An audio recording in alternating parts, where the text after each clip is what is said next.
Hello and good evening and welcome to Green TV PATT Foundation Live. Tonight we have a very special guest, Mark Hill MBE.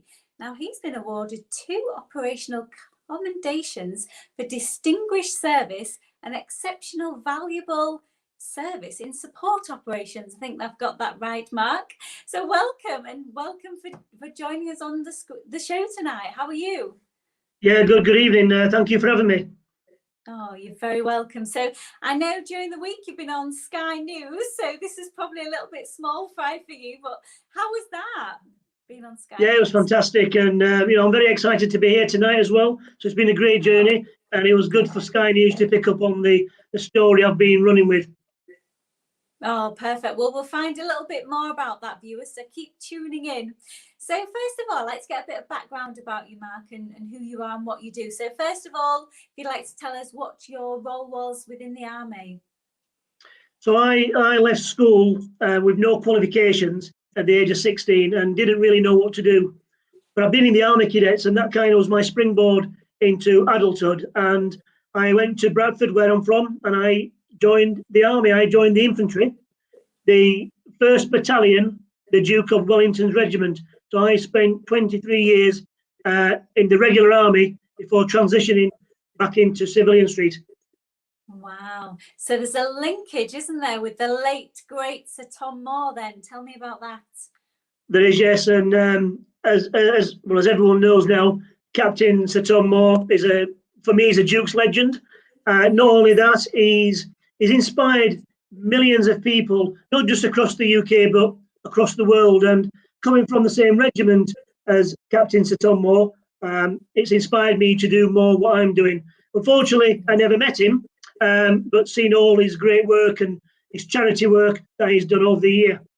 Yeah, it's so nice to be a part of it, and it must fill you with pride as it does the rest of the nation. So very sad when he passed away, but what a character and what an example to set. So also you've met the Queen, so not many of us get to have that accolade. So tell me about that. How did that come about? Yeah, it was a fantastic experience. And so when I left the Army, I had a couple of jobs before settling down to what I'm doing now. I'm proud to say I'm an Army reservist on a contract, or full-time reserve service. And when I came back initially on a 2-year contract, I was seconded onto the Prince Charles's charities in Redcar and Cleveland and working there. And I think through my work with helping young people who are on the cusp of going down the wrong side of the law, working with those young people, inspiring and motivating them to be their best. And so I think through my youth work, I was put forward for the MBE. Yes, and that's a massive accolade. So how do you get the MBE, Mark? Is that just through your work? Is there a process? Yeah, that's a good question. I didn't know anything about it until Christmas Eve on 2014, and I got a phone call from the boss saying, congratulations, you're going to be put forward for an MBE. Look out on the New Year's honours list in a few days' time. And that was it. It was amazing. And then in March 2015, me and my family went to Buckingham Palace, met the Queen, and yeah, it was an amazing adventure. Oh, I can imagine. It's it must have been an absolute. Can you to look back and think, wow, I achieved that. So really well done. I mean, the charity work that you do is inspiring. I've been following your social media on LinkedIn, for example. Tell us a little bit about that for our viewers here that hasn't seen sort of your posts. Yeah, so I'm very, in the recent years, of maybe last 4 or 5 years, I've been very passionate about giving something back, and that for me has been through physical fitness awareness. Okay. I've been lucky. I've been running from the age of 8 when I joined my local running club in Cleckheaton, just outside Bradford. And to promote mental health awareness, I've lost a couple of friends, close friends, through suicide. And for me, it's about promoting mental health awareness and reaching out. And I think you will agree with me, Gail, that I think 99.99% of people, if you ask them something or reach out, others will help you. Yes, Yeah, totally. We've had previous guests on the show, and it's literally that helping hand. I mean, you'll know this from having an army background. You're inbred with, put up, shut up, be tough, and you're not designed to show any sort of weakness, because you're a soldier, and that's, and when you get into the, you see some awful things, some do, some don't. You come out of there, and you do suffer the effects afterwards, and it's a vicious circle that guys don't reach out because it's not the manly thing to do. So which leads me on to what you're doing at the moment with Pull Up a Sandbag, which is it's a great concept. Soldiers can relate to it. So me waffling on, you tell us more about that, Mark. Yeah, definitely. It's so around about 2016 I had this idea of, it's difficult, as you mentioned earlier, for young men in particular to reach out and talk. And I think 2021 moving forward, it's open that people can talk about hopefully their problems and get some help. So the idea was all about talking, and I suppose people will have heard swing the light. Pull up a sandbag is an army or a military kind of terminology where, pull up a sandbag, somebody's telling a story, a bit, and for me it was all about connecting people to talk about, if they're suffering from mental health issues, to talk about it. So that's the reason why I set it up, and instead of talking to people, to try and have some kind of visual representation of maybe the weight people are carrying. I did a couple of years ago. There was I took part in the Medicine Bowl Challenge, which was fantastic. And I know it's started up again, and it's something I'd love to take part in, because that is all about kind of a visualization of the weight people suffering from PTSD, or not all wounds are visible, that are suffering on a daily basis. So Pull Up a Sandbag for me is all about talking and getting your problems out to the fore. And what a great analogy. Sandbag is a big heavy object, so if you can imagine, that's kind of what it's like carrying these burdens and these feelings and these troubles. I know that from personal experience in the past, and to sort of release that and take the troubles away. So how have you found that? How successful has it been? Are you finding more people are opening up and talking, or is it something that you need more help to publicize, to get out there, to get more and more to people to open up? Yeah, this month, as probably most people are aware, is Mental Health Awareness Month. And there's lots of work to be done throughout society. So I'm not just passionate about helping armed forces veterans, but it's a wider community and society in general. As you know, we're coming out of lockdown, and there's lots of people suffered. So through my work and raising awareness for ABF, the Soldiers Charity, I'm very passionate about promoting mental health awareness. Yeah, absolutely. I know a lot of people, obviously in the business world, say that I've dealt with, people are anxious, whether it's going back to work or, even going back to normal in terms of doing your daily things. So although we are moving out of lockdown, this say by the 21st of June that things are going to be lifted dramatically and that we're going to start to ease back up. But obviously, as more and more people are vaccinated, it's still going to be a little bit hard for people to adapt. We've been a year, haven't we? Being used to this. I personally won't walk out the house without leaving a mask. It's going to be a stigma there. So yeah, absolutely. I'd also like to talk, Mark, and touch on the coaching side that you do. So obviously that goes hand in hand with your work. So tell me a bit more about that, because there'll be people out there that are interested in your coaching aspect. Yeah, sure. So through my awareness of mental health awareness, physical fitness is a great thing. So if I can inspire others to get out into the fresh air, to do some kind of physical fitness, I think physical fitness is linked around mental health, resilience, sound body and mind.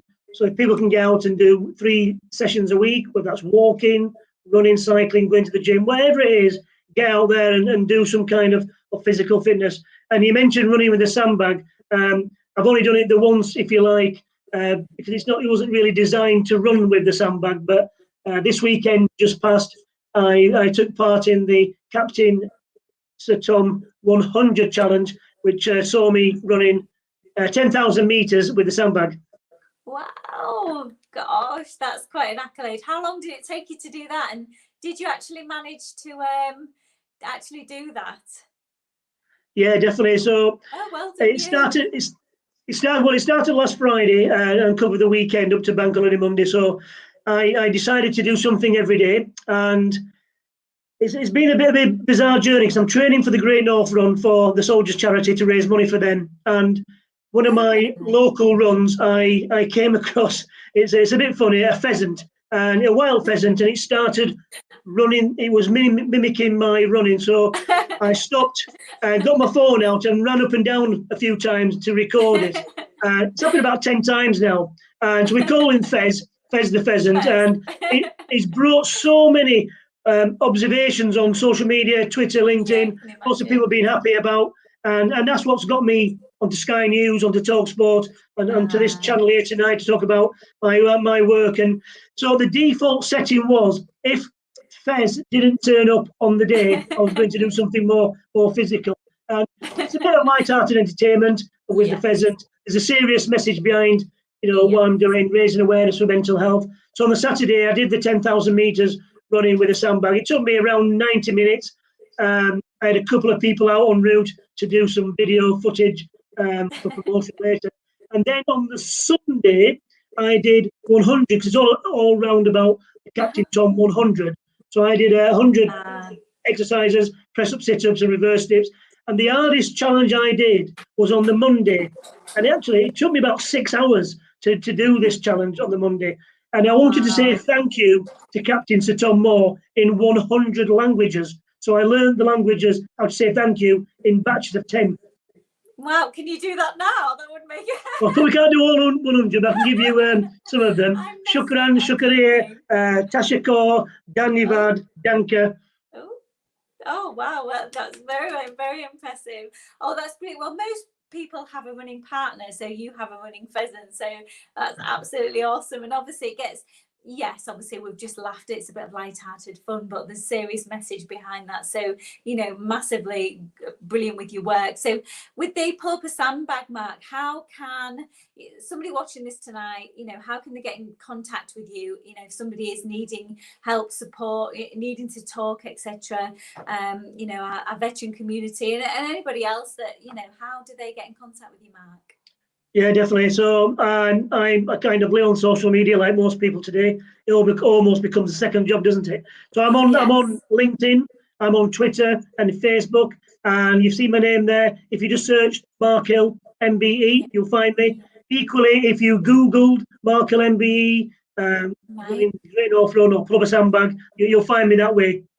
Right, perfect. And we can probably, here on the PATT Foundation, we could probably put some links on there as well, so for people to reach out. So you mentioned about your run that you're doing for charity. So tell me a little bit more about that and how people can get involved and, sponsor you. Maybe there's some potential businesses out there that could come on board and support you in that. Just tell me a bit more about that, Mark. Yeah, so building up towards Sunday, the 12th of September, which is the Great North Run. Right. I did it 2 years ago, in 2019, first time I ever did the Great North Run. And what a great experience. The Northeast, people came out in the drones to support. And it was a funny one because I wanted to do a good time. And I ended up doing it in 2 hours, which I was happy with. And you've almost got to enjoy the atmosphere because you can't run the race you want because there's so many people around you to be running a straight line and the speed you want to run at. So I enjoyed that. So I wanted to do it again. I was doing it last year because of COVID. Everything got cancelled. So I'm kind of a buy ticket, if you like, for this year. So I'm hoping it's going to go ahead. In terms of sponsorship, I am raising awareness for the Soldiers Charity and money for the charity. But for me, getting the money is great, but I understand people can't always afford it coming out of lockdown. And not only that, there are so many other people, hundreds, if not thousands of people, doing great work for their charities, which is very commendable. So it's to raise awareness for the charity I'm running for. And if anybody can sponsor or gives a donation, that would be amazing. It's a Just Giving page. You'll find that on my social media links. But if a business out there would like to give probably a little bit more than you would donate to Just Giving, get in touch with me, and I can put you in touch with the Soldiers Charity, and through a back payment or a bank payment, you can do your sponsorship that way. Yeah, it's about raising awareness, isn't it, and supporting, not obviously there's a common goal there to raise some funds to help, but it's more about the spirit of it and, actually doing it. So good luck with that. I mean, we'll help you here at the PATT Foundation as much as possible. And I know the Green Task Force will be 100% behind you as well. So in fact, we might have to ask Andy Steele to maybe get a Green Task Force t-shirt for you. Maybe you could run in that for the veterans. So we'll see. That's another conversation. But going back to obviously the Sir Tom Moore, and you spoke it in 100 different languages. Just before viewers out there, just before we was on the show, we sort of have a pre-chat, don't we, to find out about the week and have a little bit of a catch up and a chin wag. It came about that, Mark, you actually speak Arabic. So you spent some time in Egypt. Tell us about that. So, it's a little bit different subject, but we always like to find out about the person.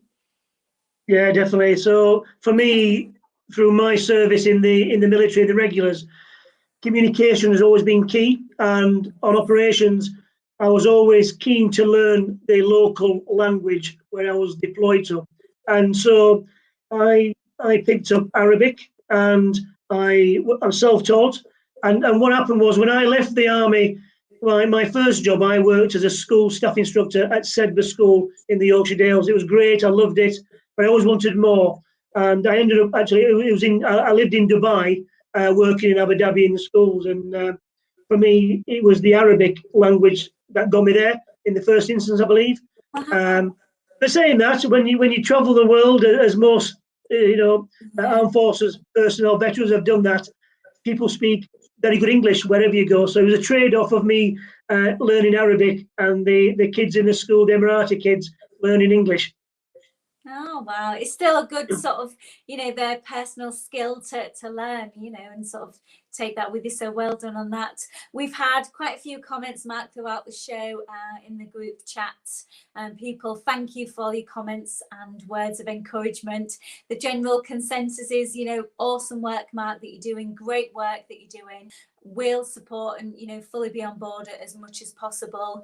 I had the privilege of meeting you up in Middlesbrough and was tree planting when the Mayor of Middlesbrough, Andy Preston, who's also been on the show, came down. So we're all linking together, we're all sort of building that community and working together. So it's really inspiring, and it's I don't consider any of this work, or it's all good fun, and it's a good feel good factor. So look out, everybody, for the various links. I think we've posted some on the show, but you can find them on throughout Pat and obviously Mark. If you type in his name at Google, that's probably the best linkage, actually. I think that's how I found you on Twitter initially, was you can find anything in Google, can't you? So type in there to get in touch. Is there anything else you'd like to say to our network out there before we sign off for tonight? Thank you so much for coming on the show. It's been amazing, and what you're doing, just keep going. We need more people in the world like you, Mark, for sure. Oh, thank you. Thank you for having me. And the listeners out there, coming out of lockdown, moving forward, I'm inspired to help other veterans from all three services and the community as well. If people are struggling, please reach out to somebody. Speak about your problems with your family, your friends, with others. Always reach out to me. I can help out and put you in communication with others that can help. But equally, people outside the armed forces family, if you're struggling, just still get in touch with me. I'm still passionate about helping everybody. But equally, on the other side of the coin, if you know of somebody who may be struggling, then you reach out. You have that helping hand. Pull up that sandbag, have that conversation, and let's look after each other. Yeah, sometimes it's just a simple how are you, and how people underestimate the power of talking and reaching out. It's more valuable than any prescription drug out there.